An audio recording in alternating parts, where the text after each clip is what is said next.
Spring framework, এটি একটি বড় ফ্রেমওয়ার্ক যা আপনাকে ম্যানুয়াল কনফিগারেশন করতে হয়। এক্সটার্নাল সার্ভার যেমন অ্যাপাচি টমক্যাট ব্যবহার করে অ্যাপ্লিকেশন ডিপ্লয় করতে হয়। কাস্টমাইজেশনের ক্ষেত্রে বেশি সময় লাগে।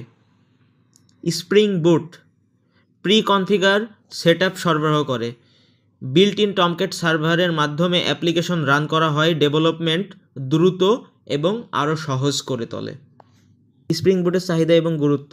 বর্তমান সময়ে মাইক্রোসার্ভিস আর্কিটেকচার বেশ জনপ্রিয়। স্প্রিং বুট এই আর্কিটেকচার তৈরি এবং পরিচালনার জন্য আদর্শ।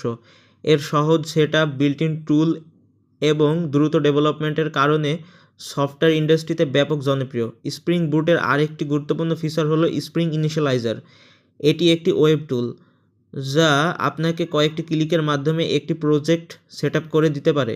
ডেভেলপাররা সহজেই মেভেন বা গ্রেডেল ভিত্তিক প্রজেক্ট তৈরি করতে পারে। বাস্তব জীবনের উদাহরণ। স্প্রিং বুট দিয়ে তৈরি অ্যাপ্লিকেশনের উদাহরণ